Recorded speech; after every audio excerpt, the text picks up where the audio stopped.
ধরেন সাবেক এমপি মন্ত্রী থেকে শুরু করে একদম প্রধান বিচারপতি, সাবেক প্রধান বিচারপতির কথা বলছি, তাদেরকে নেওয়া হয়েছে। তারা সাধারণ প্রিজন ভ্যানে যাচ্ছেন, হাত করা পড়া অবস্থায় যাচ্ছেন কেউ কেউ, এই হচ্ছে অবস্থা। সেখানে ইনারা আছেন সাব জেলে, ইনারা যাচ্ছেন এসি গাড়িতে করে।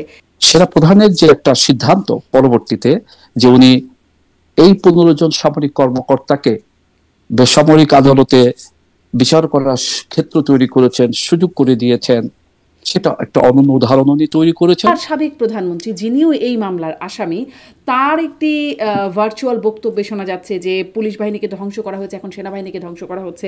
এই সেনা কর্মকর্তাদের কি দোষ? তারা তো উপরের নির্দেশে কাজ করা হয়েছে। যদি সিরিয়ালে কোনো আদেশ তাদের কাছে এসে থাকে যে এই ধরনের গুম খুন কিংবা এই জাতীয় অন্য কিছু করতে হবে, এটা আমার বিচারে অবশ্যই আনলফুল একটা কমান্ড। যদি না করা হয় তাহলে কি হয়? চাকরি করতে সমস্যা হয়? মানে যে সেনাপ্রধান যে বলছেন কি করবে, চাকরি তো করতে হবে। এটা 2010-এর পর থেকে তো আমরা শুনতে শুরু করেছি, গুম খুন অপহরণ ইত্যাদি।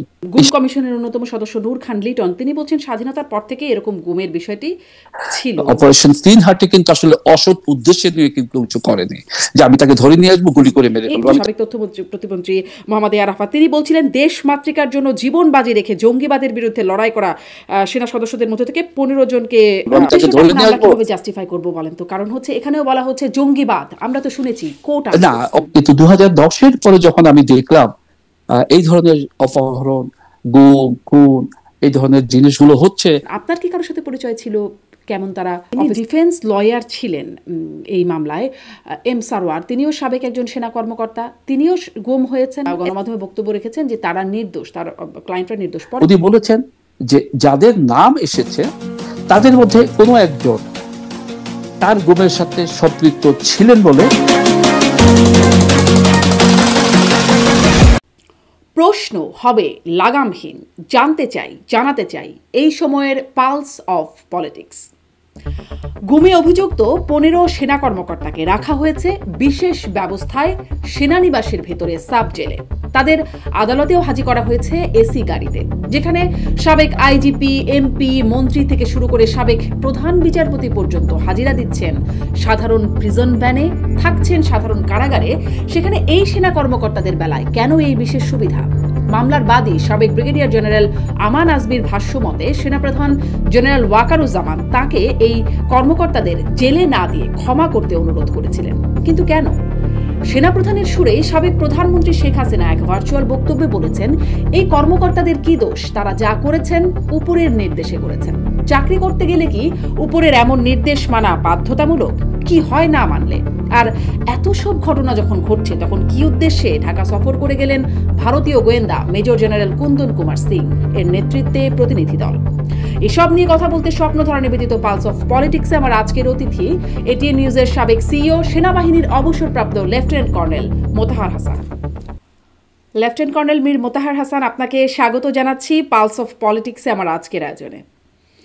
আমি মূলত কয়েকটি বিষয় নিয়ে কথা বলবো। শুরু করি যে যেই সেনা কর্মকর্তাদের 15 জন সেনা কর্মকর্তা যাদেরকে সেনানিবাসের সাব জেলে রাখা হয়েছে, আমি প্রথমে একটু আসলে সাব জেল সম্পর্কে আপনার কাছ থেকে জানতে চাই যে সেনানিবাসের মধ্যে যে সাব জেল, বাসা রোডের সাব জেল বলে আমরা জানতে পারছি, আসলে কেমন হয় সাব জেল একদম সাধারণ জেলখানা থেকে, সেটির পার্থক্য কি? আপনাকে ধন্যবাদ প্রশ্ন করার জন্য, এবং প্রথমেই যারা আজকের এই অনুষ্ঠান দেখছেন তাদেরকে ধন্যবাদ জ্ঞাপন করছি এবং একসাথে আপনাকে ধন্যবাদ জ্ঞাপন করছি, আপনি আমাকে সংযুক্ত করেছেন। অনেক ধন্যবাদ। আপনার প্রশ্নের উত্তরে বলতে হয় আসলে সাব জেল কেমন হয় সেটা ভিতরে যেহেতু কখনো যায়নি সে সম্পর্কে বলতে পারবো না, কিন্তু সাব জেল হয়তো এটা হচ্ছে, আপনি ভালো বুঝেন যে অরিজিনাল যে জেলখানা তার বিকল্প। এখন সেনা নিবাসে একটি সাব জেল হয়েছে যেখানে এখন 15 জন সামরিক কর্মকর্তা সেখানে অন্তরীণ আছেন। এটা আপনার মতো আমিও জানি, আমরা সবাই জানি। এবং একটা জেলখানাতে আসলে সাধারণত যেরকম সুযোগ সুবিধা নিরাপত্তা ইত্যাদি থাকা দরকার সেটা সেই একই আদলে তৈরি করা হয়েছে, এবং সেখানে যারা কর্তব্যরত আছেন তারা সবাই জেল কর্তৃপক্ষ কর্তৃক নিয়োজিত ব্যক্তিবর্গ। কিন্তু দেখছিলাম যে আইজিপির বক্তব্য গণমাধ্যমে যেটি আসছে সেটি দেখছিলাম যে তাদের একটি বিছানা আছে, টেবিল আছে, পত্রিকা আছে, তাদের 3 বেলার খাবারের মেনু দেখছিলাম এবং তারা নাকি চা পানির সুবিধাও পাবেন সেখানে। এই যে বিষয়গুলো আছে, মানে আমি একটু সেটি আবার ধরেন যে সেই সেনা কর্মকর্তাদের যখন ট্রাইব্যুনালে হাজির করা হলো, তা সেখানেও একটা বিশেষ ব্যবস্থাপনা বা বিশেষ সুবিধার মধ্যে এসি গাড়িতে করে, প্রিজন ভ্যানে করে তাদেরকে নেওয়া হলো। অন্য যেই কর্মকর্তাদের ক্ষেত্রে আমরা দেখি, বা ধরেন সাবেক এমপি, মন্ত্রী থেকে শুরু করে একদম প্রধান বিচারপতি, সাবেক প্রধান বিচারপতির কথা বলছি, তাদেরকে নেওয়া হয়েছে, তারা সাধারণ প্রিজন ভ্যানে যাচ্ছেন, হাত করা পরা অবস্থায় যাচ্ছেন কেউ কেউ, এই হচ্ছে অবস্থা। সেখানে ইনারা আছেন সাব জেলে, ইনারা যাচ্ছেন এসি গাড়িতে করে। এই বৈষম্যটা আসলে কেন হচ্ছে? আসলে আপনার মতো আমিও একজন দর্শক, আমিও আসলে এভাবেই দেখেছি, এবং অতীতে আসলে কখনো আপনার মতো আমিও দেখিনি যে সাবজেল থেকে এইভাবে প্রিজন ভ্যানে করে যখন নেওয়া হয়, এসি গাড়িতে করে নেওয়া হয়েছে। এবারে একটা ব্যতিক্রম দেখলাম। তবে এই ব্যতিক্রমটা কেন হয়েছে এর ব্যাখ্যা হয়তো যথাযথ কর্তৃপক্ষ ভালো দিতে পারবেন। আপনার মতো আমিও বিশ্বাস করি, বা আমার মত অনেকের মতো আমি বিশ্বাস করি, এই বৈষম্যটা না হলে ভালো হতো। তার কারণ এই বৈষম্যটা হওয়ার কারণেই আমার মনে, আপনার মনে, আমাদের মনে, অনেকের মনে প্রশ্নের উদ্রেক হয়েছে যে এটা কেন হলো, এটা অতীতে কখনো হয়নি। সুতরাং আমি বিশ্বাস করি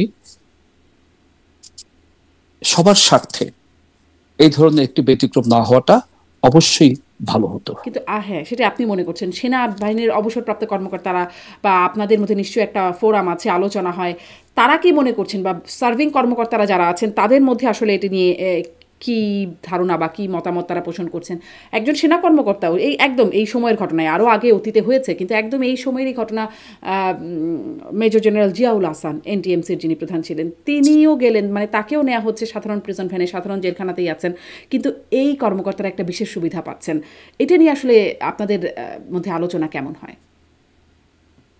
আপনার প্রশ্নোত্তর আমি বলবো যে আসলে দেখেন, যারা এখন সার্ভিং অফিসার আছেন তাদের সাথে আমাদের যে খুব বেশি সম্পর্ক থাকে, যোগাযোগ থাকে, সেটা নিরাপত্তার স্বার্থেই আমরা রাখি না। তার কারণ কখনো কখনো আমাদের যোগাযোগ তাদের জন্য ক্ষতিকারক হতে পারে। সুতরাং সেই চিন্তা থেকে আমরা তাদের সাথে খুব বেশি যোগাযোগ করি না। তার ক্ষতিকারক অর্থাৎ আমার মতামত দ্বারা সে যদি প্রভাবিত হয়, অথবা তার ভিতরের খবর আমি জানতে চাইবো কি হচ্ছে, রিপার্কেশন কি হচ্ছে, এগুলো সঠিক না। তার মানে এই না যে আমাদের সাথে একেবারেই কথাবার্তা হয় না। তার কারণ বাংলাদেশ ছোট্ট একটি দেশ, আমাদের সবারই পরিবারের কেউ না কেউ সেনাবাহিনীতে কাজ করে, চাকরি করছে ইত্যাদি। আপনার পরিবারের কেউ না কেউ চাকরি করছে। সুতরাং কোনো না কোনো ভাবে হয়তো আমরা কিছু কিছু জানতে পারি। সুতরাং আমি সামগ্রিক বিবেচনায় যেটা বলতে পারবো, অর্থাৎ যারা কর্তব্যরত আছেন বা যারা আমরা অবসরপ্রাপ্ত আছি, তাদের সাথে সামগ্রিক বিবেচনায় একটা পারসেপশন তৈরি হয়েছে। সেই পারসেপশনটা আমার মতে এই ধরনের সাব জেল থেকে তাদেরকে নিয়ে যাওয়া কিংবা প্রিজন ভ্যানে করে তাদেরকে নিয়ে যাওয়া, এটা না করলে ভালো হতো। যদি না করতো তাতে সেনাবাহিনীর ভাবমূর্তি আরো ভালো হতো। আমি অবশ্যই সাধুবাদ জানাই একটা কথা, যে সেটা হচ্ছে যে এই যে সামরিক বাহিনীর 15 জন কর্মকর্তা এখন যাদেরকে সাব জেলে রাখা হয়েছে কিংবা আদালতে নিয়ে যাওয়া হচ্ছে, অর্থাৎ আইন যে সবার জন্য সমান, এটার প্রতি যে আমরা সবাই শ্রদ্ধাশীল, এটা একটা প্রমাণ আমরা স্বাক্ষর রাখতে পেরেছি সেনাবাহিনী। একটু ভেজাল দেখা যাচ্ছে, তারা সাব জেলে যাচ্ছেন বিশেষ প্রিজন ভ্যানে, একটু মানে সমানের মধ্যে আবার একটু অসমান মনে হয় আছে। একটু এখানে প্রশ্ন করতে যাই, যেহেতু আমি জাস্ট আপনার ভেজাল শব্দটা সম্পর্কে একটু বলি। ভেজাল শব্দটা আমি এভাবে বলবো না এই জন্য যে এটা যে নিয়মের বিরুদ্ধে হচ্ছে তা না, কিন্তু সাধারণত আমাদের যেটা করা উচিত সেটা হচ্ছে যে নিয়মটা আমরা পারসেপশনের দিকে খেয়াল রাখা উচিত, যে আমি যে কাজটা করব সেটার মাধ্যমে সবার মাঝে কি পারসেপশন তৈরি হবে। যেহেতু একটা পারসেপশন তৈরি হয়েছে যে এই ধরনের কাজ অতীতে কখনো হয়নি, আমরা অতীতে অনেককেই দেখেছি যারা গুরুত্বপূর্ণ ব্যক্তিবর্গ বা এখনো অনেক গুরুত্বপূর্ণ ব্যক্তিবর্গ তারা জেলখানাতে আছেন, তাদেরকে আদালতে নিয়ে যাওয়া হচ্ছে। কিভাবে নিয়ে যাওয়া হচ্ছে আপনিও দেখছেন, আমিও দেখছি, আমরা সবাই দেখছি। সেই হিসেবে আমার মনে হয় আমাদের মধ্যে যে পারসেপশনটা তৈরি করার ক্ষেত্র তৈরি করা হয়েছে সেটাকে আমরা পরিহার করতে পারতাম। জি, আমি দেখছিলাম যে মানে যে যার মামলা, যিনি মামলায় বাদী হয়েছেন ব্রিগেডিয়ার জেনারেল আমান আজমি, তিনি তার একটি সাক্ষাৎকারে বলছেন যে তিনি জেনারেল ওয়াকারুজ্জামানকে মানে সেনাপ্রধানকে হাত জোর করে অনুরোধ করেছেন যে কর্মকর্তাদের জেলে না নিতে, তাদেরকে মাফ করে দিতে, এরকম একটি অনুরোধ তিনি করেছেন। কেন মানে সেই অনুরোধ করছেন আজমি সাহেব যখন প্রশ্ন করলেন, তখন তিনি বলেছেন যে সেনাবাহিনীর বদনাম হবে। আসলে কি এই ঘটনায় সেনাবাহিনীর বদনাম হচ্ছে, সেনাপ্রধান যেমনটি বলেছেন জেনারেল আজমিকে? আপনার প্রশ্নের মধ্যে দুটো দিক আছে, আমি প্রথমটা একটু বলে নেই। ব্রিগেডিয়ার জেনারেল অবসরপ্রাপ্ত আজমি উনি যে কথা বলেছেন, আপনার মতো আমিও সেই কথাগুলো শুনেছি। আসলে যখন কথাগুলো হয়েছে, উনি ওখানে গিয়েছিলেন, তার সাথে কথা বলেছেন, কিন্তু কথা বলার সময় আমার মনে হয় আর কেউ উপস্থিত ছিলেন না। সুতরাং তাদের মধ্যে যে কথাগুলো হয়েছে, শুধু এই দুটো কি কথা হয়েছে দুজনের মধ্যে, ওনারাই ভালো বলতে পারবেন। তবে যদি কথাগুলো সত্য হয়, সেক্ষেত্রে আমি বলবো যে এই কথাগুলো সঠিক নয়, বলা উচিত না। আর পরবর্তীতে যে মানে কথাটা কার আপনি কথাগুলো বলা উচিত না? ওয়াকারুজ্জামান কথা বলছেন? জি জি জি জি, যদি কথাগুলো সত্য হয়, যেহেতু কথাগুলো বলার সময় আমরা তো কেউ সামনে উপস্থিত ছিলাম না, সুতরাং আমি ব্রিগেডিয়ার আজমির কথা যদি সত্য হয়, তাহলে এই কথাগুলো পরিহার করাটা সমুচিত ছিল। আর আরেকটা কথা হচ্ছে যে আইনের ঊর্ধ্বে আমরা কেউ নই। আমি বিশ্বাস করি সেনা প্রধানের যে একটা সিদ্ধান্ত পরবর্তীতে, যে উনি এই 15 জন সামরিক কর্মকর্তাকে বেসামরিক আদালতে বিচার করার ক্ষেত্র তৈরি করেছেন, সুযোগ করে দিয়েছেন, সেটা একটা অনন্য উদাহরণ উনি তৈরি করেছেন। এবং এটা দ্বারা উনি সবার কাছেই প্রশংসিত হবেন, তার কারণ উনিও প্রমাণ করতে সমর্থ হয়েছেন যে আসলেই সেনাবাহিনীও আইনের ঊর্ধ্বে নয়। এই এই অংশটুকুকে আপনি বলছেন প্রশংসার যোগ্য। আপনি বলছিলেন যদি ওটা সঠিক হয় আপনার মনে হচ্ছে যে সেটি সমুচীন নাই, কিন্তু এটি নিয়েও আসলে আবারও সেই আপনাদের সেনাবাহিনীর ভেতরকার ধারণা। কারণ আরও একটা ব্যাপার, আপনার সাথে আগেও একদিন কথা হচ্ছিল যে সেনা প্রধান নজিরবিহীনভাবে প্রধান বিচারপতির সাথে সাক্ষাৎ করছেন। কি বিষয়ে কথা হচ্ছে সেটি তো আর গণমাধ্যমে আসছে না, কিন্তু একটা ধারণা বা গণমাধ্যমে যেই বিষয় পর্যালোচনা উঠে আসছে, সেখানে দেখা যাচ্ছে যে বলা হচ্ছে যে এই বিচার কাজ যেন মানে আইসিটিতে না হয় সেজন্য একটা তৎপরতা আছে, বা ধরেন ব্রিগেডিয়ার জেনারেল আমান আজমির সাথে যে কথোপকথন যেন তাদেরকে ক্ষমা করে দেওয়া হয় বা তাদেরকে জেলে নিয়েন না, এই যে তৎপরতা, এই তৎপরতা আপনি একভাবে দেখছেন। সেনাবাহিনীর সার্বিক পারসেপশনও কি আপনার কাছে মনে হয় সেরকম, সাবেক সেনা কর্মকর্তা বা বর্তমান কর্মকর্তারা যারা আছেন তাদের?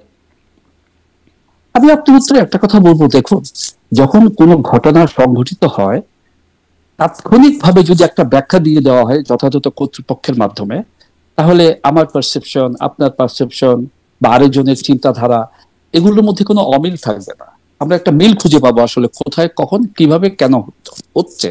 প্রধান বিচারপতির সাথে উনি দেখা করেছিলেন, আইন উপদেষ্টা বললেন যে এই ধরনের কোনো খবর আমার কাছে নেই, কিন্তু ঘটনা তো ঘটেছে। কিংবা আইএসপিআর থেকেও সেরকম কোনো ব্যাখ্যা দেওয়া হয়নি। যখনই এই ধরনের কিছু হবে, তখন গুজব তৈরি হয়। বিশেষ করে কিছু কিছু প্রতিষ্ঠান আছে যেগুলো অত্যন্ত সেন্সিটিভ, যেরকম সশস্ত্র বাহিনী, একটা সেন্সিটিভ অর্গানাইজেশন। এই সমস্ত ক্ষেত্রে যখন কোনো কথার ক্ষেত্র তৈরি হবে, তখনই যদি, যেহেতু আমাদের একটি স্বীকৃত সংস্থা আছে আইএসপিআর, তার মাধ্যমে যদি বিষয়টি খোলা করে দেওয়া হয়, সবাইকে জানিয়ে দেওয়া হয়, তাহলে কিন্তু এই যে আপনি বলছেন, আমি বলছি, আমরা বলছি, এই ধরনের কথাগুলো ক্ষেত্র তৈরি হতো না, কিংবা হবেও না। হয়নি বলি কিন্তু কথাগুলো হচ্ছে। জি, তার মানে আপনি এখানে বলছেন যে সেনাবাহিনী আসলে মানে আরও একটু যৌক্তিকভাবে কাজ করা উচিত ছিল, এটি জনগণের সামনে প্রকাশ করা উচিত ছিল। আমি যৌক্তিক শব্দটা ব্যবহার করব না, আমি বলতে চাচ্ছি এটা করা ভালো হতো, করলে অবশ্যই ভালো হতো। আচ্ছা, এই যে মানে সেই ব্রিগেডিয়ার জেনারেল আজমির সাথে যেই কথোপকথন তার, সেখানে সেনাপ্রধান বলেছেন, মানে তখন যখন জিজ্ঞাসা করেছে আমার উপর কি জুলুম হয় নাই, তখন তিনি বলেছেন হ্যাঁ জুলুম হয়েছে। এবং তিনি বলেছেন, সেনাপ্রধান বলেছেন কি করবে, মানে চাকরি তো করতে হবে। এই যে বক্তব্য যে চাকরি তো করতে হবে, আপনি আমাকে শুনতে পাচ্ছেন? অবশ্যই শুনতে পাচ্ছি। জি, ধন্যবাদ। আমি যেটি জিজ্ঞাসা করছিলাম যে চাকরি তো করতে হবে, এই যে একটা বক্তব্য, আবার সাবেক প্রধানমন্ত্রী যিনিও এই মামলার আসামি, তার একটি ভার্চুয়াল বক্তব্যে শোনা যাচ্ছে যে পুলিশ বাহিনীকে ধ্বংস করা হয়েছে, এখন সেনাবাহিনীকে ধ্বংস করা হচ্ছে। এই সেনা কর্মকর্তাদের কি দোষ? তারা তো উপরের নির্দেশে কাজ করা হয়েছে, মানে কাজ করেছেন। উপরের নির্দেশ আসলে কত উপরের সেটি যদিও স্পষ্ট হয় নাই, কিন্তু আমি আপনার কাছে এটি জানতে চাই, আপনি সাবেক সেনা কর্মকর্তা হিসেবে, যে উপরের নির্দেশ, এরকম নির্দেশ মানতে সেনা কর্মকর্তাদের বাধ্যবাধকতা থাকে কিনা, বা চাকরি তো করতে হবে, জেনারেল ওয়াকারুজ্জামান যেটি বলছেন, চাকরি করতে হলে এরকম নির্দেশনা, উপরের নির্দেশনা মানতে বাধ্যবাধকতা তৈরি হয় কিনা, থাকে কিনা? আপনার প্রশ্নের উত্তর আমি বলবো, দেখেন, আমি কিন্তু 30 বছর সেনাবাহিনীতে কাজ করেছি। আমার কর্মজীবনে আমি অন্তত এই ধরনের কোনো ক্ষেত্রের সম্মুখীন হইনি যেখানে এই ধরনের কোনো আদেশ আমি শুনেছি কিংবা আমার আশেপাশে যারা কাজ করেছে তাদের উপর দেওয়া হয়েছে। কিন্তু 2010 সালের পর থেকে, আমরা অবসর নেওয়ার পর থেকে বিভিন্ন সময়ে কিন্তু এই ধরনের খবরাদি শুনে এসেছি। এখন সেনাবাহিনীরও কিন্তু নিজস্ব কিন্তু কিছু রুলস রেগুলেশন আছে। আমাদের একটি বই আছে যেটাকে বলা হয় MBML, যেখানে আমাদের কোন ক্ষেত্রে কিভাবে কি সাজা হবে বা আমরা কিভাবে কাজ করব পরিষ্কারভাবে বিবৃত হয়েছে। সেখানে লফুল কমান্ড এবং আনলফুল কমান্ড এই ধরনের একটা শব্দ আছে যার ব্যাখ্যা দেওয়া আছে। আমি একজন যদি জুনিয়র কর্মকর্তাও হয়ে থাকি, আমি সিনিয়রের কোনো আদেশকে যদি মনে করি যেটা প্রতিষ্ঠান বিরোধী, যেটা আমার ব্যক্তি বিরোধী, দেশের বিরোধী, আমি কিন্তু তখন বিনয়ের সহিত আমার ঊর্ধ্বতন কর্মকর্তাকে অবশ্যই বলতে পারবো, স্যার আপনার আদেশটাকে পুনর্বিবেচনা করা উচিত। এই ক্ষেত্রে যদি সিনিয়রের কোনো আদেশ তাদের কাছে এসে থাকে যে এই ধরনের গুম খুন কিংবা এই জাতীয় অন্য কিছু করতে হবে, এটা আমার বিচারে অবশ্যই আনলফুল একটা কমান্ড। কারণ সরকারের কোন মন্ত্রী, সে প্রধানমন্ত্রী হোক, মন্ত্রী হোক কিংবা অন্য কে হোক, সে সরাসরি কিন্তু কোনো আদেশ কোনো প্রতিষ্ঠানকে দেয় না, কারো না কারো মাধ্যমে দেয়।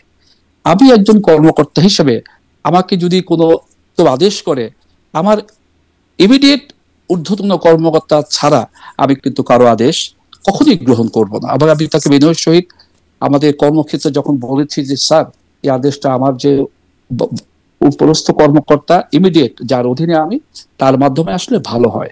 যদিও কোনো আনলফুল কমান্ড কখনো আসেনি, ইভেন লফুল কমান্ড যদি হয়ে থাকে সেটা অবশ্যই একটা চেইন অফ কমান্ডের মাধ্যমে আসতে হবে। এক্ষেত্রে আনলফুল কমান্ড আসলে বিনয়ের সাথে যদি না করা হয় তাহলে কি হয়? চাকরি করতে সমস্যা হয়? মানে এই যে সেনাপ্রধান যে বলছেন কি করবে, চাকরি তো করতে হবে, চাকরি করতে কি সমস্যা হয়?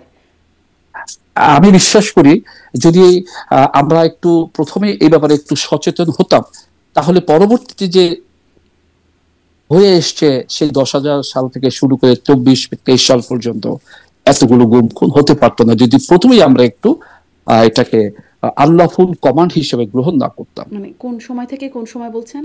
আমার মনে হচ্ছে যে এটা 2010-এর পর থেকে তো আমরা শুনতে শুরু করেছি গুম খুন অপহরণ ইত্যাদি।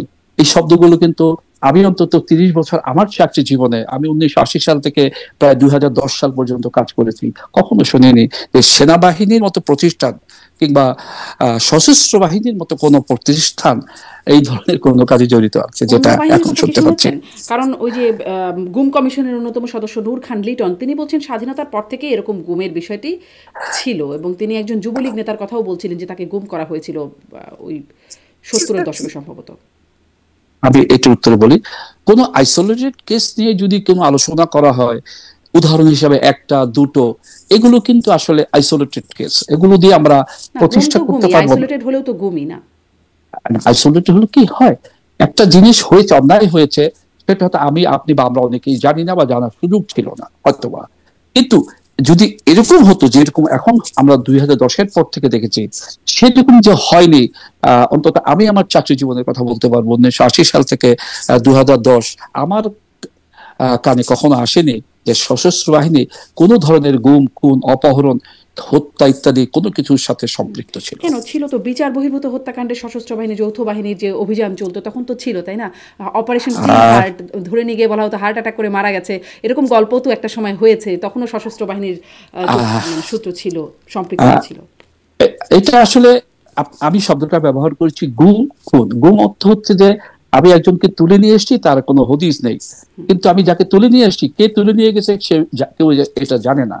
আর অপারেশন ক্লিন হার্টে যেটা হয়েছিল, সেটা কিন্তু সেনাবাহিনী হোক, বিমান বাহিনী হোক, বা নৌবাহিনী হোক, অর্থাৎ সশস্ত্র বাহিনীর একটা দল সেখানে গিয়েছে যৌথ বাহিনী হিসেবে, সাথে পুলিশ তারা থাকতো, অর্থাৎ একটা টিম গঠন করে তারা যেহেতু তাদেরকে নিয়ে আসা হতো, তাদেরকে ইন্টারোগেশন করা হতো, তারপরে হয়তো কিছু দুর্ঘটনা হয়েছে যেটা পরবর্তীতে সংসদের মাধ্যমে দায় মুক্তি দেওয়া হয়েছে। এটার সাথে যদি আমরা এই বর্তমান যে আলোচনা করছি গুম খুন নিয়ে তাকে মেলাই, আসলে দুটো কিন্তু আসলে এক জিনিস না, ওটা লুকিয়ে কিছু করা হয়নি। কিন্তু মানে হত্যাই তো, তাই না? সেটাও একটা হত্যাকাণ্ড। যে কোনো হত্যাই ভালো না, এটা তো অবশ্যই স্বীকার করব, কিন্তু তারপরেও কথা থেকে যায় যে কিছু যেই হত্যাগুলো হয়েছে, আপনি যে কথা বলছেন যে 8 বছর 7 বছর ব্রিগেডিয়ার আজমি কোথায় ছিলেন কেউ জানতো না, কিন্তু অপারেশন গ্রিন হার্টের সময় যাকে নিয়ে যাওয়া হয়েছিল ইন্টারোগেশন করার জন্য বা কথা বলার জন্য, এটা কিন্তু তাকে বলাই হয়েছে যে যৌথ বাহিনী নিয়ে যাচ্ছে, অর্থাৎ লুকিয়ে কোনো কাজ করা হয়নি। আমি মানে সেটা বলতে পার্থক্যটা চাচ্ছি। এটাই, মানে কনসিকোয়েন্সটা খুন, পার্থক্যটা কোথাও লুকিয়ে আর একটা আমি হচ্ছে প্রকাশ্যে। খুন শব্দটা না বলি, কারণ যেহেতু একটা আইনি প্রক্রিয়ার মাধ্যমে ওটা আইনি প্রক্রিয়া, মানে ক্রস ফায়ার, সেটি একটা আইনি না, প্রক্রিয়া। ক্রস ফায়ার না, আমি বলতেছি যে অপারেশন ক্লিন হার্টের মাধ্যমে যেটা হয়েছে সেটা হচ্ছে যে পরবর্তীতে সংসদের মাধ্যমে দায় মুক্তি দেওয়া যেহেতু হয়েছে, এই গুমকেও হয়তো পরবর্তীতে কোনো সংসদ দায় মুক্তি দিয়ে দিবে।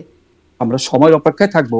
আমি বিশ্বাস করি যে পারসেপশন তৈরি হয়েছে এই, এবং যেই আমরা যেরকম দেখছি এগুলোকে যদি থামাতে হয়, তাহলে আমার বিশ্বাস থেকে বলছি দায় মুক্তি হওয়ার সুযোগ কম। নিশ্চয়ই দায় মুক্তি তো হওয়া উচিত না, কিন্তু সেটাই আমিও আপনার মতো বিশ্বাস করি হওয়া উচিত। কোনো অপরাধীরই তো দায় মুক্তি আসলে হওয়া উচিত না। কেন দায় মুক্তি হবে, এটা তো একটা বড় প্রশ্ন হয়েই যায়, যে কেন অপরাধের দায় মুক্তি হওয়া উচিত না, এটাও যেমন সত্য। আর আপনার নোবেল কজ যদি থাকে, অর্থাৎ যেই অপারেশন ক্লিন হার্টে কিন্তু আসলে অসৎ উদ্দেশ্যে নিয়ে কিন্তু কিছু করেনি, যে আমি তাকে ধরে নিয়ে আসবো, গুলি করে মেরে ফেলবো, আমি তাকে ধরে নিয়ে আসবো। কিভাবে জাস্টিফাই করব বলেন তো? কারণ হচ্ছে এখানেও বলা হচ্ছে জঙ্গিবাদ, আমরা তো শুনেছি কোটা না, অপারেশন ক্লিন হার্টে কিন্তু জঙ্গিবাদ না, অপারেশন ক্লিন হার্টে কিন্তু জঙ্গিবাদ শব্দটা আমি ব্যবহার এই করা হয়। গুমের কথা বলছি, যেমন শেখ হাসিনা এখনো বলছেন, বা আমি শেখ হাসিনার কথা বলবো না, আমি তথ্য প্রতিমন্ত্রী, সাবেক তথ্য প্রতিমন্ত্রী মোহাম্মদ এ আরাফাত, তিনি বলছিলেন দেশ মাতৃকার জন্য জীবন বাজি রেখে জঙ্গিবাদের বিরুদ্ধে লড়াই করা সেনা সদস্যদের মধ্যে থেকে 15 জনকে মানে ট্রাইব্যুনালে হাজির করা হয়েছে। তিনি বলছিলেন মানে তারাও তো একটা পারসেপশন দিচ্ছেন যে তারা জীবন বাজি রেখে জঙ্গিবাদের বিরুদ্ধে লড়াই করছেন, কোট আনকোট। তখনও মনে হয় একটা নোবেল কজ। না, আমি এটাকে নোবেল কজ এই জন্য বলবো না, তার কারণ প্রাক্তন প্রতিমন্ত্রী যে কথাগুলো বলেছেন, উনি ওনার মতবাদ প্রকাশ করেছেন, এটা তার ব্যক্তিগত মতবাদ, কিন্তু তার ব্যক্তিগত মতবাদই যে আমাদের উপর প্রতিষ্ঠিত হবে তা তো আর না। নিশ্চয়ই না। বুদ্ধি, বিচার, বিশ্লেষণ করার ক্ষমতা সুযোগ আমাদেরও আছে। আমি সেই বিশ্লেষণ থেকে বলছি, পারসেপশন জিনিসটাকে আসলে উপেক্ষা করার কোনো সুযোগ নাই।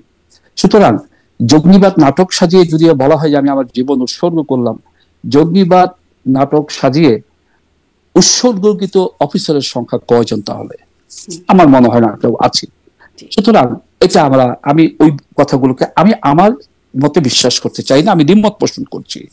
তবে আমরা যে ধরা দিয়েছি ফাঁদে, এই ব্যাপারে আমার অন্তত কোনো দ্বিমত নেই।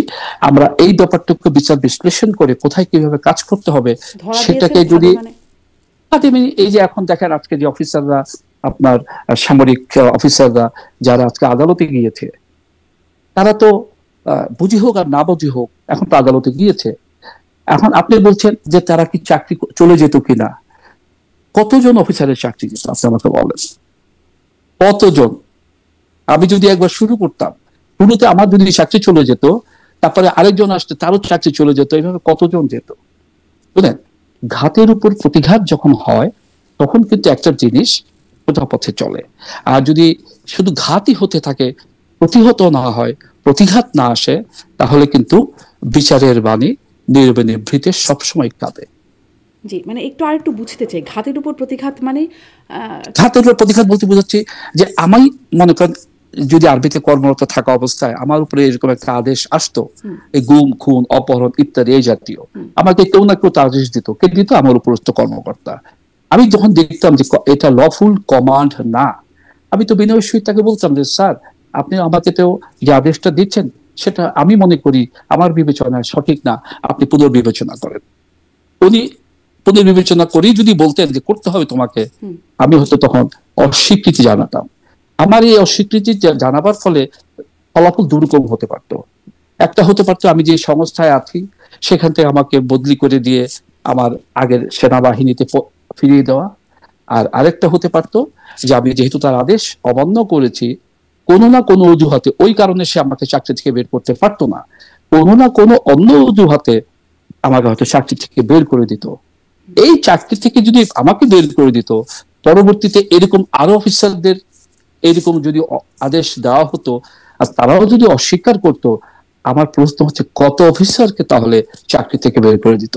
অর্থাৎ শুরুটা কোথাও হতে পারত, যেহেতু সেই শুরুটা হয় নাই অস্বীকার করা, সুতরাং ধারাবাহিকতায় আমরা এই গুম খুন অপহরণ গুলো দেখতে পেয়েছি। জি, যারা আসলে এটার সাথে সম্পৃক্ত বলে এখন অভিযুক্ত হচ্ছেন, অন্ততপক্ষে আদালতে গেছেন 15 জন বা 28 জন কর্মকর্তা আছেন বর্তমান সাবেক মিলিয়ে, আপনি ব্যক্তিগতভাবে চাকরি জীবনে 30 বছরের চাকরি জীবন আপনার সাথে কারো পরিচয় আছে? যেমন আমি কদিন আগেই ব্রিগেডিয়ার জেনারেল জিয়াউল হাসানের সাথে কথা বলছিলাম, তাকেও আমি এই প্রশ্নটি করছিলাম।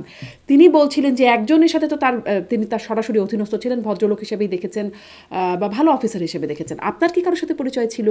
কেমন তারা অফিসার হিসেবে, চারিত্রিক বৈশিষ্ট্য, দলীয় আনুগত্য কেমন মনে হয়েছে যদি থাকে?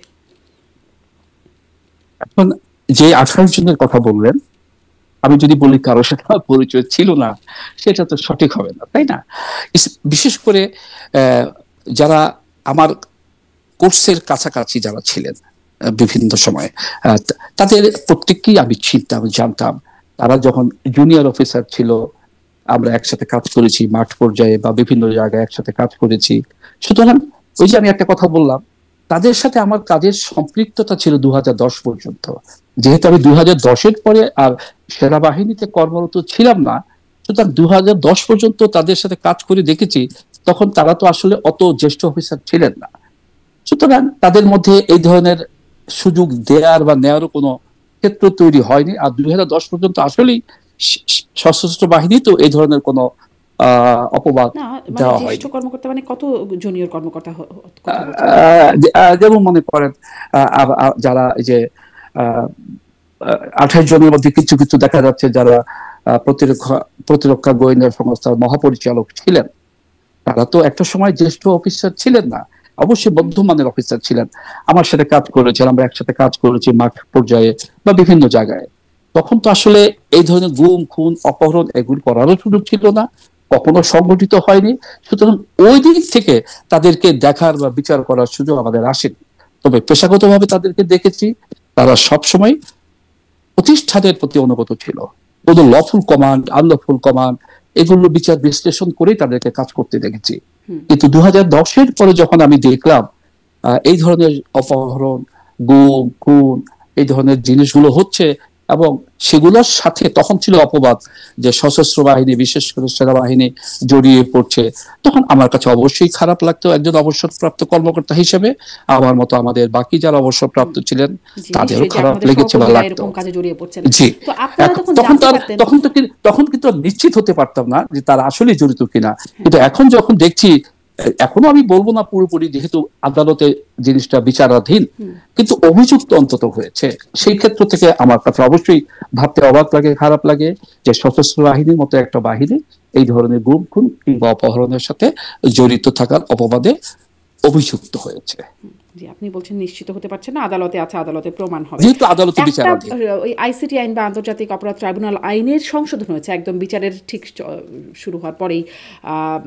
মানে ট্রাইব্যুনালে যাওয়ার আগে যেটি হলো যে চাকুরিরত থাকলেও যদি কারো বিরুদ্ধে ফাইনাল চার্জশিট হয় তাহলে তিনি চাকরিতে থাকার যোগ্য থাকবেন না, বা নির্বাচন করবার, যদি মানে যার যার ক্ষেত্র থেকে নির্বাচন করবার যোগ্য থাকবেন না। এখন যারা আসলে এই যে 15 জন সার্ভিং কর্মকর্তা যারা ছিলেন বা আছেন, যারা এখন সাবজেলে আছেন, তাদের এখন স্ট্যাটাস কি চাকরিতে? তারা কি বহিষ্কৃত, অবসরপ্রাপ্ত নাকি চাকুরিরত? ওই প্রজ্ঞাপন, আমি আসলে প্রথমে প্রজ্ঞাপনটা নিয়ে একটু কথা বলতে চাই। যে প্রজ্ঞাপনটা জারি হয়েছে, এটা চার্জশিট গঠন হওয়ার একদিন বা দুদিন আগে হয়তো সম্ভবত, এটা আসলে একটা প্রশ্নের অবতারণা করেছে যে তাহলে উদ্দেশ্য করি কি প্রজ্ঞাপনটা জারি হলো। এটা হয়তো কোনো এক সময় যদি কেউ আপিল করে প্রজ্ঞাপনকে নিয়ে, তখন হয়তো যথাযথভাবে বের হয়ে আসবে এটা কি সঠিক নাকি ঠিক না। আপনার কাছে প্রজ্ঞাপন, সঠিক? আমি বিশ্বাস করি যে পারসেপশনকে কিন্তু আসলে কখনোই অস্বীকার করা যায় না। আমি যখন দেখব যে ঠিক গ্রেফতার করার আগে একটা প্রজ্ঞাপন বের হয়, তখন আপনি বলেন, আপনি কি ভাববেন? আপনি তো একই কথাই ভাববেন, তাহলে কি এটা আমাকে উদ্দেশ্য করে বের হলো? তেমনটি না করে সেটা অন্য কোনো ভাবে যদি করা হতো ভালো হতো। তো সেই প্রজ্ঞাপনটা এই জন্য একটা প্রশ্নের অবতারণা করেছে। আর দ্বিতীয়ত কথা হচ্ছে, প্রজ্ঞাপন অনুযায়ী তারা যে যেখানে আছে, যে পদে আছে, সে পদে আসীন থাকবেন না বলেই বলা হয়েছে। সেই প্রজ্ঞাপন অনুযায়ী তারা এখন এই 15 জনের মধ্যে একজন তো অবসরপ্রাপ্ত ছিলেন, আর বাকি 14 জন কেউ এখন কর্মরত নেই। এখন তারা কি বরখাস্ত না অবসরপ্রাপ্ত, এটা যেহেতু চিঠি আমরা দেখিনি, চোখে দেখিনি, আমরা বরখাস্ত না অবসরপ্রাপ্ত এটা বলতে পারবো না। কিন্তু তারা যে চাকরিতে, তাদের চাকরিতে তারা নেই, প্রজ্ঞাপন অনুযায়ী এটা একেবারে নির্ধারিত সত্য। জি, তাহলে এই যে মানে এই আইনে আবার এও বলা হচ্ছে যে আমি একদম কোটি করি উপধারা 1, মানে যেটা বলছিলাম সেটা উপধারা 1-এ আছে। উপধারা 1-এ যা কিছুই থাকুক না কেন, ট্রাইব্যুনাল কর্তৃক কোনো ব্যক্তি অব্যাহতি বা খালাসপ্রাপ্ত হলে ওই ব্যক্তির ক্ষেত্রে এই ধারা প্রযোজ্য হবে না। এখন ধরেন কেউ যদি খালাসপ্রাপ্ত হয়, তাহলে কি তিনি এই কর্মকর্তাদের মধ্যে তিনি কি আবার তার স্বপদে ফিরতে পারবেন? এই জন্যই তো আমি আপনাকে বলেছিলাম যে প্রজ্ঞাপনটা একটা প্রশ্নের অবতারণা করেছে। দেখেন, পুলিশে কিন্তু দেখেন, যদি কেউ চাকরি থেকে রিটায়ার্ড করে, তারা ফিরে আসার সুযোগ থাকে, সেটা আদালতের মাধ্যমে হোক কিংবা কোন সরকারের মাধ্যমে হোক। আমরা বর্তমানে দেখতে পাচ্ছি পুলিশের বর্তমান আইজিপি, উনিও তো অবসরে চলে গিয়েছিলেন 3-4 বছর আগে। এছাড়া সরকারি কর্মকর্তাদের মধ্যেও তারা মামলা করে ফিরে আসার সুযোগ আছে। কিন্তু সশস্ত্র বাহিনীর ক্ষেত্রে আসলে এই ধরনের কোনো সুযোগ নাই, যে তাদের চাকরি চলে যাওয়ার পরে তারা মামলা করে হোক বা অন্য কোনো ভাবে হোক আবার ফিরে এসে স্বপদে আসীন হবেন। এটা সুযোগ সশস্ত্র বাহিনীতে নাই। সুতরাং তাদের পক্ষেও, তারা যদি নিরাপদেরও বিবেচিত হন, ফিরে আসার সুযোগ আছে বলে আমার জানা মতে অন্তত। তাহলে সশস্ত্র বাহিনী মানে তাদের কর্মকর্তাদের যদি কেউ নিরাপরাধ থেকে থাকেন, যেমন আপনিই বলছিলেন আপনার সাথে কাজ করা, তখন তাদেরকে ভালো মনে হচ্ছে, পরবর্তীতে হয়তো তারা এটার মধ্যে সম্পৃক্ত হয়ে পড়েছেন, বা হয়তো কেউ পড়েননি, কারণ যেহেতু এখনো প্রমাণ হয়নি বিষয়টা, তাহলে সশস্ত্র বাহিনীর পক্ষ থেকে মানে কি মনে হয় কেন এই বিষয়টিকে চ্যালেঞ্জ করা হচ্ছে না, যে তাদের সবার যে চাকরি চলে গেল, এটি যদি তারা মানে নিরপরাধ হন, এটা তো অন্যায় হয়েছে তাদের সাথে। যে প্রজ্ঞাপনটা হয়েছে, সে প্রজ্ঞাপনের ব্যাপারে যে চ্যালেঞ্জ করা যাবে না, সময় তো এখনো বেঁধে দেওয়া হয়নি যতদিনের মধ্যে করতে হবে। প্রজ্ঞাপন অনুযায়ী চাকরি চলে গেছে। এখন যদি সেই প্রজ্ঞাপন বাতিলও হয়, আমি বলছি নিয়মের কথা, সশস্ত্র বাহিনীর ক্ষেত্রে কিন্তু চাকরি ফিরে আসার আর কোনো সুযোগ নেই। সুতরাং তখনই সুযোগ থাকে সে যদি অবসরোত্তর ছুটি ভোগ করে, এলপিআর এ থাকে, কিন্তু এদের কাউকে তো এলপিআর এ দেওয়া হয়নি। আপনি কি মনে করেন যে এটি চ্যালেঞ্জ করা উচিত সশস্ত্র বাহিনীর পক্ষ থেকে, সেনাবাহিনীর পক্ষ থেকে? এই প্রশ্নটা করছি এ কারণে, কারণ এখানেই তো ফুল স্টপ না, আরও তো মানে এই 15 জনই যে শুধুমাত্র সম্পৃক্ত, এর সাথে নিশ্চয়ই আরও উপরে নিচে আরও অনেকেরই পরিচয় যোগাযোগ থাকতেই পারে, মানে সাধারণ আইনগত প্রক্রিয়া যদি তদন্ত আগায়, তাহলে সেটি আরও এরকম বহিষ্কার মানে বরখাস্ত বা অবসরপ্রাপ্ত হতেই থাকবেন আরও। সেটি কি খুব যৌক্তিক হবে? কেন মানে হচ্ছে না, বা করা উচিত কিনা আপনার মনে হয়? প্রজ্ঞাপনটা প্রথম ভিকটিম কিন্তু এই 15 জন কর্মকর্তা। সেই হিসেবে যদি সেনাবাহিনী কিংবা সশস্ত্র বাহিনী মনে করে, ভবিষ্যতের কথা চিন্তা করে যে এটাকে চ্যালেঞ্জ করা উচিত, আমি মনে করি এটার বিচার বিশ্লেষণ করে একটা আইনজ্ঞর মাধ্যমে, আমাদের সশস্ত্র বাহিনীতে কিংবা সেনাবাহিনীতে কিন্তু একটা জাজ অ্যাডভোকেট জেনারেল একটা শাখা আছে, যেখানে অভিজ্ঞ ব্যক্তিবর্গ কাজ করেন, যাদের পেশাই হচ্ছে আইন নিয়ে কাজ করা। সুতরাং তাদের মাধ্যমে বিচার বিশ্লেষণ করে যদি সশস্ত্র বাহিনী মনে করে যে এটাকে চ্যালেঞ্জ করা উচিত ভবিষ্যতের কথা চিন্তা করে, তাহলে সেটা করা উচিত। আমি আমার ধারণার কথা বলছিলাম, আসলে আপনার কাছ থেকে শুনতে চাই, আপনার কি মনে হয় এখানে ফুল স্টপ হবে নাকি? কোনটার ব্যাপারে বলতে চাচ্ছেন, যে আরো মামলা হবে কিনা, মানে আরো কর্মকর্তাদের সম্পৃক্ততা চলে আসবে কিনা? এটা যেহেতু এটা দীর্ঘমেয়াদের একটা অপবাদ, সেই 10 সাল থেকে 23-24 সাল পর্যন্ত, সুতরাং আসার সম্ভাবনা থেকে যায়। তার কারণ মাত্র 2টো মামলা হয়েছে, এই 2টো মামলার ক্ষেত্রে 15 জনের বা 28 জনের নাম এসছে। আরো তো কিছু আর্মি অফিসার আছেন যারা অপহৃত হয়েছিলেন, তারা কিন্তু এখনো মামলা করেননি। তারা করবেন কিনা জানি না, যদি তারা করেন তাহলে তো তাদের সময়কাল আর যারা বর্তমান মামলা করছে তাদের সময়কাল এক না। সুতরাং সেই সময়কাল অনুযায়ী তখন যারা যারা ছিল তাদের নাম অবশ্যই চলে আসবে। জি, যিনি তখন সংখ্যাটা বেড়ে যাবে। হ্যাঁ, জি, মানে তাহলে আসার সম্ভাবনা, তার মানে আরও ব্যক্তিরা ক্ষতিগ্রস্ত হবার সম্ভাবনা থেকে যায়। আমি একটু এটাও জানতে চাই যে যিনি ডিফেন্স লয়ার ছিলেন এই মামলায়, এম সারোয়ার, তিনিও সাবেক একজন সেনা কর্মকর্তা, তিনিও গুম হয়েছেন এবং তিনি আগে থেকেই এই কোর্টের ডিফেন্স লয়ার হিসেবে কাজ করছেন। তিনি তাদের মামলা নিয়েছেন এবং গণমাধ্যমের সামনে গণমাধ্যমে বক্তব্য রেখেছেন যে তারা নির্দোষ, তার ক্লায়েন্টরা নির্দোষ। পরে অবশ্য তিনি ডিফেন্স লয়ার থেকে তিনি নিজেকে সরিয়ে নিয়েছেন, তিনি আর মামলা লড়বেন না বলে জানিয়েছেন। কিন্তু এই যে তার কাছ থেকেই বক্তব্য যে তিনি নিজেও গুমের শিকার হয়ে যে তারা নির্দোষ, এটির কি কোনো বিশেষ বার্তা আছে, মানে বিশেষভাবে আমলে নেওয়ার কিছু আছে বলে মনে করেন? উনি কিন্তু যে কথাটা বলেছেন, প্রথম উনি বলেছেন আমি গুম হওয়া সত্ত্বেও আমি যাদের বিরুদ্ধে অপবাদ এসেছে গুমের, তাদের পক্ষে দাঁড়িয়েছি। তার কারণ হচ্ছে অপরাধ যারা করে থাকে, অপরাধী বলবো না, অপরাধের জন্য তাদের পক্ষে আইনগত সহযোগিতা করা একটা লয়ারের কর্তব্য। এই ব্যাখ্যা দিয়ে উনি এসেছিলেন। কিন্তু পরবর্তীতে আবার উনি সেই অবস্থান থেকে সরে এসেছেন। এই কারণে উনি বলেছেন যে যাদের নাম এসেছে তাদের মধ্যে কোনো একজন তার গুমের সাথে সম্পৃক্ত ছিলেন বলে উনি মনে করছেন। যেহেতু উনি মনে করছেন যে তার মধ্যে একজন ছিল, সেই ব্যাখ্যা দিয়ে কিন্তু উনি ইতিমধ্যে সরে এসেছেন। তবে একটু কথা থেকে যায়, হয়তো উনি দাঁড়াবার পূর্বেই একটু দেখে নিতে পারতেন যে তাদের, কারণ এই বক্তব্যটা তো নিশ্চয়ই গণমাধ্যমে একবার চলে আসলো যে তারা নির্দোষ, তিনি বলছেন। এটি তো একটা প্রশ্নবোধক। যার পক্ষে আমি দাঁড়াবো, আমি যদি একজন ব্যারিস্টার বা অ্যাডভোকেট হই, আমি যদি আপনার পক্ষে দাঁড়াই, আমি তো প্রথমেই বলবো আপনি নির্দোষ, এটাই স্বাভাবিক। উনি সেটাই করেছেন। কিন্তু পরবর্তীতে যখন দেখেছেন উনি যে এমন একজন আছে যে তার গুমের সাথে উনি জড়িত ছিল, তখন উনি সরে এসেছেন। উনি তার উত্তরে বলেছেন যে কেন তাহলে দাঁড়িয়েছিলেন। উনি বলেছেন যে তখন পর্যন্ত সম্পূর্ণ কাগজ আমার হাতে আসেনি বিধায় আমি দাঁড়িয়েছিলাম। আচ্ছা, একটু অন্য প্রসঙ্গেও যাই, যে সম্প্রতি খুব ছোট ছোট করে জানতে চাই, আপনারও একটু সময় সংকট আছে। একটু সম্প্রতি শুনছিলাম, যদিও মূলধারার কোনো গণমাধ্যমে আসেনি, ভারতীয় গণমাধ্যম এবং বাংলাদেশেরও কিছু টুকটাক জায়গায় আলোচনা আছে যে ভারতীয় একজন জেনারেল কুন্দন কুমার সিং, তিনি তার একটা টিম নিয়ে ঢাকা সফর করেছেন, 14 থেকে 16 অক্টোবর পর্যন্ত সফর করেছেন। এবং সম্প্রতি আমাদের সেনাপ্রধানেরও মানে কিছুদিন আগে ভারত সফরের কথা ছিল, সেটিও এই সময়ের মধ্যে বাতিল হয়েছে। আমি আসলে মূল প্রশ্নটা করতে চাই যে আপনার কি জানাশোনা আছে বা ধারণা আছে যে কেন আসলেন ভারতীয় এই জেনারেল এই সময়? আসলে ব্যাপারটা হয় কি, ওই যে অনেক সময় কিছু কিছু ঘটনা আমরা ঘটনার সাথে মিলিয়ে ফেলি, কিন্তু কোনো দেশে কোনো সফর কিন্তু হঠাৎ করে হয় না, বিশেষ করে সরকারি পর্যায়ে কখন সফর হয় যদি। এখন যারা এসেছেন তারা কিন্তু একটা প্রতিনিধি দল নিয়ে বাংলাদেশে এসেছেন এবং হয়তোবা আগে থেকেই এটা নির্ধারিত ছিল। কিন্তু এমন এক সময় এসেছেন যখন মানুষের পারসেপশন কাজ করছে হয়তোবা বর্তমান যে ঘটনাটা ঘটছে সে ব্যাপারে কিছু সমঝোতা করার জন্য এসেছেন। সেই পারসেপশন থেকেই আসলে কখনো কখনো কিছু সিদ্ধান্ত নিতে হয় স্থান, কাল এবং পাত্র ভেদে। এই ক্ষেত্রে হয়তো সেই রকম সিদ্ধান্তটা নেওয়া হয়নি বিধায়ী আপনার এই প্রশ্নের অবতারণা হয়েছে। আচ্ছা, মানে এটা একটা নিয়ম মাফিক একটা আমরাও যখন সেনাবাহিনীতে কাজ করেছি, আমরাও কিন্তু কোনো না কোনো সফরে কারো না কারোর সাথে গিয়েছি। আবার আমরা দেখেছি কোনো না কোনো দেশের ঊর্ধ্বতন কর্মকর্তারা তারাও আমাদের দেশে এসেছেন পৃথিবীর বিভিন্ন দেশ থেকে। ভারত আমাদের জন্য সবসময় বিশেষ। ভারত,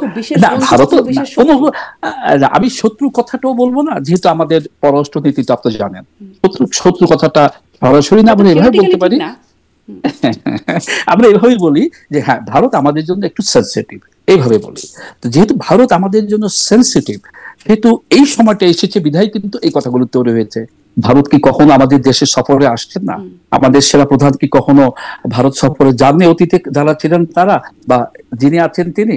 কিন্তু এই সময় যদি উনি ভারতে যেতেন কিংবা যারা এসছেন, সময়টা যেহেতু স্থান, কাল, পাত্রভেদে সঠিক সিদ্ধান্ত হতো না, তাই কথাগুলো তৈরি হয়েছে। আবার একটা সফর বাতিলও করেছেন, আমাদের সেনাপ্রধান যাননি, এটাও একটা এর মধ্যে ঘটনা। আমি তো মনে করি যে এই যে আমি বললাম, যদি যেতেন তাহলে কিন্তু আপনি আমাকে প্রশ্নটা করতেন উনি কেন গেলেন। সুতরাং আমার মনে হয় সিদ্ধান্তটা সঠিক ছিল ওনার না যাওয়ার। আচ্ছা, আপনি মনে করছেন? আর এটা আমার ব্যক্তিগত অভিমত। আর এই সময় ভারতীয় সেনা কর্মকর্তাদের আসা, সেটি সঠিক? আসতে পারে, বিকজ আমি তো আগেই বললাম যদি আগে থেকে শিডিউল করে থাকে আমি কেন বলবো যে আপনি আসবেন না? আমাকে তো একটা কজ তাদেরকে দেখাতে হবে। তাহলে হঠাৎ করে কিন্তু কোনো সফর হয় না। হ্যাঁ, এটা কিন্তু শিডিউল আগে থেকে থাকে। ইভেন সেই সফরে কখনো কখনো 2 মাস, কখনো কখনো 3 মাস, কখনো কখনো 1 মাস এরকম হয়। কিন্তু সে তার আগে কিন্তু দুপর্যায়ে সভা হয়, মিটিং হয়, যে কি নিয়ে আলোচনা হবে, কোথায় হবে, কখন হবে, এগুলো কিন্তু দুপক্ষকে জানিয়ে দেওয়া হয়। যেহেতু এটা একটা রাষ্ট্রীয় সফর, সেখানে ইচ্ছে মতো আমি সফর করতেও পারবো না বা ইচ্ছে মতো কোনো কিছু আলোচনাও করতে পারবো না। আমি অন্তত অতীতে কখনো দেখিনি এটা। সুতরাং এই ধরনের সফরকে আমরা এই মুহূর্তে হয়তো বলছি অযাচিত কিংবা কেন আসলো, ওই যে বললাম পারসেপশনটা হচ্ছে এই মুহূর্তে যেহেতু এই কাজগুলো হচ্ছে, ঠিক সেই সময়ে যেহেতু ভারত আমাদের জন্য একটা সেন্সিটিভ রাষ্ট্র, সেই দেশ থেকে কিছু সেনা প্রতিনিধি দল আমাদের কাছে এসছেন, তাও আবার নেতৃত্ব দিচ্ছেন একজন গোয়েন্দা প্রধান, সেহেতু এই প্রশ্নগুলো অবতারণা হয়েছে। সবকিছুকে আমরা যদি এক করে ফেলি সেটা কিন্তু নাই নাকি কিন্তু থাকতেও পারে কোনো সমস্যা। এখন কিন্তু যদি থেকেও থাকে সেটা কিন্তু জানার অবকাশ কম, তার কারণ যে আলোচনাগুলো যখন হয় সেখানে শুধুমাত্র যাদের দরকার তারাই উপস্থিত থাকে, অন্য কোথাও থাকার সুযোগ নেই। কিন্তু আমি যতটুকু জানি কখনোই কোনো আলোচনা এককভাবে হয় না, একাধিক ব্যক্তিবর্গ সেই সভায় থাকে। সুতরাং কোনো যদি কিন্তু নিয়ে আলোচনা হয়, সাধারণত আমরা চেষ্টা করি যে দুজন ব্যক্তির মধ্যে হতে। আমার মনে হয় না দুইজন ব্যক্তির মধ্যে কখনো এই ধরনের আলোচনা হয়েছে। সুতরাং আমরা সবার কারণে বলছি হয়তো এই সফরটা অযাচিত, নাও তো হতে পারে। একদম শেষের দিকে একটু রাজনৈতিক অবস্থা নিয়ে আপনার কাছ থেকে একটু ছোট্ট করে জানতে চাই। আপনি গণমাধ্যমে দীর্ঘ সময় কাজ করছেন, সেই অভিজ্ঞতাও আপনার আছে, সেখান থেকে একটু বলবেন যে আবার সেনাপ্রধানও আমাদের প্রথমেই বলেছিলেন 18 মাসের মধ্যে নির্বাচন হচ্ছে, কিন্তু সেরকমই 18 মাসের মধ্যেই নির্বাচনটা শেষ পর্যন্ত গিয়ে যদি ফেব্রুয়ারিতে সত্যি নির্বাচন হয় তাহলে সেই সময়সীমার মধ্যেই হচ্ছে, এবং তিনি বলেছিলেন ইনক্লুসিভ নির্বাচন। এখন দেখা যাচ্ছে সম্প্রতি সাবেক প্রধানমন্ত্রী পুত্র সজীব অজয় জয় তিনি একদমই সম্প্রতি একটা সাক্ষাৎকার দিয়েছেন এপিকে। তিনি বলছেন যে যদি আওয়ামী লীগকে ছাড়া নির্বাচন হয় সেটি গ্রহণযোগ্য হবে না, এবং অল্প সময় দিয়ে তাদের নির্বাচন করতে দিলে সেটিও দেশে বিদেশে গ্রহণযোগ্য হবে না, যদি নির্বাচনের আগে অল্প সময় দিয়ে তাদেরকে অ্যালাও করা হয় সেটিতে। এখন আমি আসলে এই প্রশ্ন, এখন পর্যন্ত যেই অবস্থা চলছে তাতে বোঝা যাচ্ছে আওয়ামী লীগকে ছাড়াই আসলে নির্বাচনটা হতে যাচ্ছে, তাহলে সেটি কি আপনার কি মনে হয়, সেটি কি গ্রহণযোগ্য হবে, নাকি 14 বা 24 যেরকম অন্তর্ভুক্তিমূলক না হওয়ার কারণে বিতর্কিত হয়েছিল সেরকম প্রশ্ন থাকবে, নাকি আসলে প্রধান উপদেষ্টা যেরকম বলছেন ইতিহাসের সেরা নির্বাচন সেরকম হবে? আমি প্রথমেই বলবো 14 বা 24 যে নির্বাচন হয়েছিল, 14 নির্বাচন তো কোনো নির্বাচনই না। 153 জন বিনা প্রতিদ্বন্দ্বিতা নির্বাচিত সরকার তো আগেই গঠন হয়ে গিয়েছিল। আর 18তে যদি আসি আমরা, যদিও 18তে বিএনপি বা অন্যান্য কিছু দল সেই নির্বাচনে অংশগ্রহণ করেছিল, কিন্তু আমরা পরবর্তীতে দেখেছি যে সেই নির্বাচনটা ছিল প্রহসনের নির্বাচন, দিনের ভোর রাতে হয়ে গেছে। এখন আমরা 24 তো একই দেখেছি, ওই একই নির্বাচন, আমি আর ডামি নির্বাচন হয়েছে। এখন 26 এসে যে নির্বাচনটা হবে সেখানে আওয়ামী লীগ যদি অংশগ্রহণ করতে না পারে, কারণ আওয়ামী লীগকে কিন্তু নিষিদ্ধ ঘোষণা করা হয়নি, তাদের কার্যক্রম বন্ধ রাখা হয়েছে। সুতরাং আওয়ামী লীগ যদি সেই নির্বাচনে অংশগ্রহণ করতে না পারে, বাকিরা যদি করে, অর্থাৎ বিএনপি, জামাতে ইসলাম এবং অন্যান্য বিভিন্ন দল যেগুলো আছে প্রায় 25-30টার মতো, তারা সবাই যদি নির্বাচনে অংশগ্রহণ করে, শুধুমাত্র আওয়ামী লীগ না করে, তাহলে একেবারে নির্বাচনটাকে আমি না করে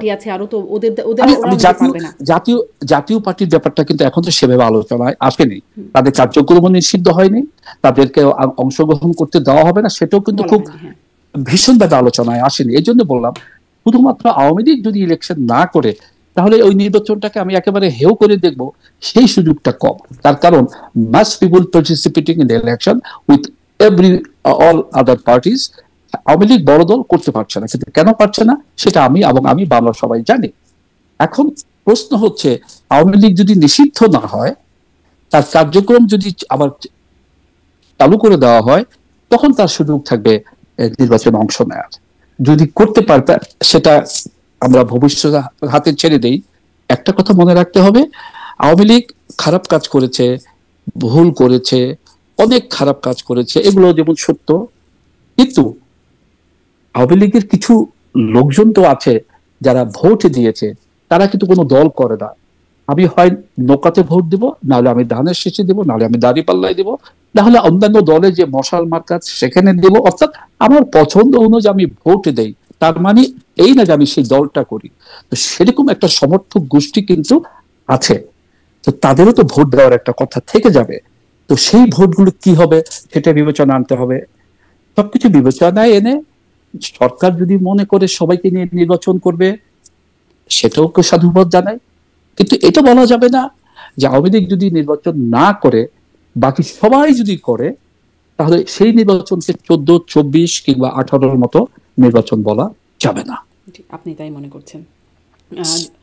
যদিও আসলে মানে জাতিসংঘ বা মানবাধিকার মানবাধিকার সংস্থাগুলো তারা এখন এসে জোর দিচ্ছে যেন ইনক্লুসিভ নির্বাচনে মানে আওয়ামী লীগকেও রাখা হয়। এই যে মানে তাদের না, এটা তো সত্য কথা। 10 মিলে করি কাজ, হারি জিতি নাহিলা, সবাই মিলে কাজ করব, ফলাফল যেটা আসে সেটা মেনে নেব। এটাই তো একটা স্পোর্টিং সুলভ মনোভাব। এটা যদি হয় ভালো। যদি আওয়ামী লীগকে নির্বাচন করতে দেওয়া হয় তাহলে আসলে ক্ষতিটা কি? এখানে ক্ষতির প্রশ্নটা আসলে এটা হচ্ছে ইমোশনের প্রশ্ন, সেন্টিমেন্টের প্রশ্ন। যে 24 সালে একটা বিশাল গণহত্যা হয়েছে, সেই গণহত্যাকে নিয়ে হয়তো আপনার দ্বিমত থাকতে পারে, এ বলবে যে এরা করেছে, ও বলবে তারা করেছে, কিন্তু প্রতিষ্ঠিত সত্য হচ্ছে গণহত্যা হয়েছে।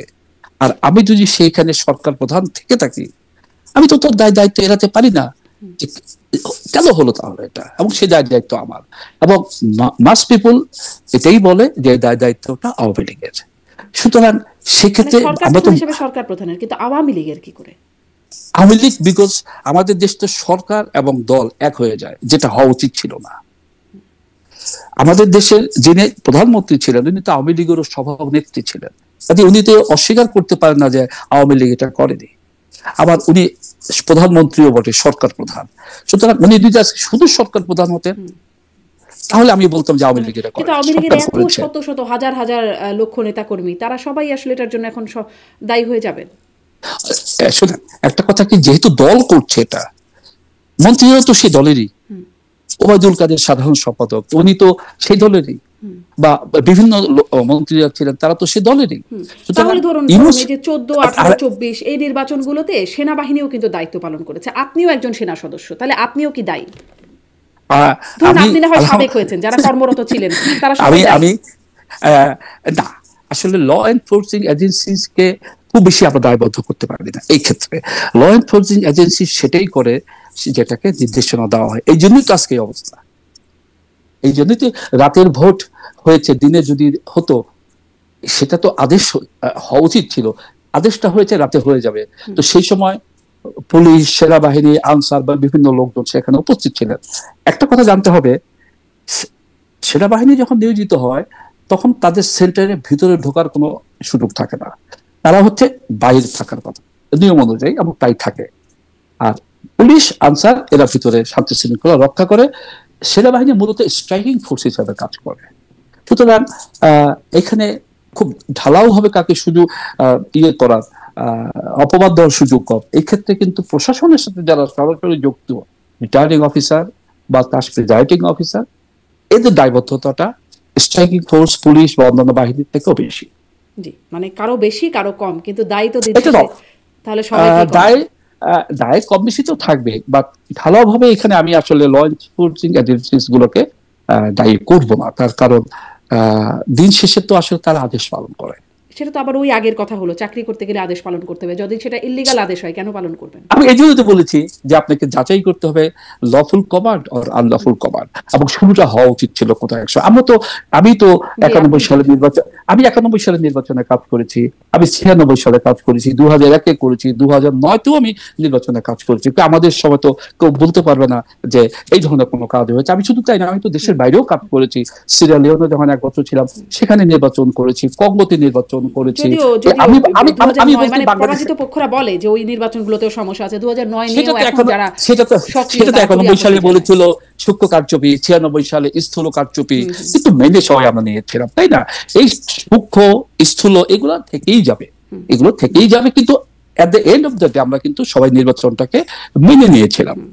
জি, ওই যে শেষে মানে সবাই অপরাধী, আমি সেটাই বলছিলাম যে কম আর বেশি দায় বাঁচতে গেলে মানে দায় দিতে গিয়ে শেষে লোম বাঁচতে কম্বল যা না হয়ে যায়, এই একটা ইয়ে তো রয়েই যায়। আমি একটা ধন্যবাদ। কথাই আর বলবো, একটা জি একটা ইয়ে লাইনে কি একটু বলবেন যে সামনেও সেনাবাহিনী নির্বাচনে দায়িত্ব পালন করবে, সেই দায়িত্বটা কি তাহলে যথাযথ পালন করতে পারবে? এই যে তাদের আমার মানে যা যা হচ্ছে। আমি আমি আমি বিশ্বাস করি সেনাবাহিনী সেইভাবেই ভূমিকা পালন করবে যেভাবে আমরা অতীতে 1991 কিংবা আমরা 96, 2001, 2005 করে, এটা আমার বিশ্বাস। এবং আমি বিশ্বাস করি সবকিছু বিচার বিশ্লেষণ করে সামগ্রিক বিবেচনায় এই সেনাবাহিনী তার বিশ্বাসের ভিত্তি কি, ভাবমূর্তি। মানে আপনি বিশ্বাসটা করছেন কি করে? সম্প্রতি তো তা আপনি বলছেন যে সেরকমটা হয় নাই, তাহলে সেই সেনাবাহিনী আপনাদের আমলের সেনাবাহিনীর বেশিরভাগই তো রিটায়ার করে গেছেন সম্ভবত। আর বিশ্বাসটা হচ্ছে যে আমাদের সময় যারা চাকরি করেছে তারা কেউ না কেউ এখনো তো আছে, তারা আমাদের সেই উদ্যোগ, সেই কর্মদক্ষতা, আমাদের সেই কর্মস্পৃহাকে উদাহরণ হিসেবে নিয়ে যেই ভুলগুলো হয়ে গেছে সেগুলো শুধরে নিয়ে আমরা সামনের দিকে তাকাবো। যদি সামনের দিকে তাকাই অবশ্যই নতুন সূর্য আমরা অবশ্যই দেখতে পাবো, এবং এটাই হচ্ছে বিশ্বাসের মূল ভিত্তি। একজন সৈনিক তার বিশ্বাসের উপরই চলে, একজন সৈনিক কখনো হারতে জানে না। সুতরাং চলার পথে ভুল ভ্রান্তি হতে পারে, তো সেই ভুল ভ্রান্তিগুলি শুদ্ধ নেওয়াটাই তো আমাদের কাজ। সেই বিশ্বাস থেকেই বলছি এই ভুল আর হবে বলে আমরা মনে করি না। সেনাবাহিনীর উপর যে কাজ করার ক্ষমতা আছে, কাজ করা উচিত, সেইভাবে কাজ করেই সামনের নির্বাচনকে জি সুসংহতভাবে সম্পন্ন করবে। মেজর মানে যিনি ওই যে ব্রিফিং করছিলেন সেনা কর্মকর্তা হাকিমুজ্জামান, তিনিও জি বলছিলেন মোরাল ইম্প্যাক্টেড হয়েছেন। তো মানে আমরা নিশ্চয়ই আশা করতে চাই আপনি যেভাবে বিশ্বাস করছেন, কিন্তু আস্থা আসলে কতটা রাখতে পারি সেই প্রশ্নটা তো রয়ে যাচ্ছে। আমি আপনাকে অনুরোধ করবো যে আমরা আস্থার জায়গাটা হারিয়ে না ফেলি, আস্থা কতটুকু রাখতে না পারি এভাবে বলি, আসুন আস্থা রাখি এবং ভবিষ্যতের দিকে তাকাই, তাহলে এটা কিছু ভালো হবে, আপনিও আশা করেন। জি, ডক্টর মোহাম্মদ ইউনূস এভাবে বলেন সবসময়। আবার আপনি আমাকে যদি তার সাথে মানে তুলনা তিনি করেন খুব তাহলে হবে আশ্বাসের না। কথা বলেন, আস্থার কথা বলেন, তো এই জন্যই আসলে দেখেন, বলছিলাম। তো আশ্বাস, বাঙালিদের কিন্তু আশ্বাস ছাড়া বেঁচে থাকার আর কোনো পথ নেই। জি জি, আমরা এটাই স্বপ্ন নিয়ে এজন্যই মনে হয় বাঁচতে, আমরা বেশি বেশি আমরা হতাশ হই, কারণ বেশি আমরা বেশি আশা স্বপ্ন রাখি। নিয়েই বাঁচতে ভালোবাসি, আমরা স্বপ্ন নিয়েই বাঁচতে ভালোবাসি। জি, অনেক ধন্যবাদ, অনেক ধন্যবাদ জনাব মোতাহার হোসেন, অনেকটা সময় কথা বললাম আপনার সাথে। ধন্যবাদ যুক্ত হওয়ার জন্য। আপনাকে অসংখ্য ধন্যবাদ আমাকে সম্পৃক্ত করার জন্য। ধন্যবাদ দর্শক সাথে থাকার জন্য।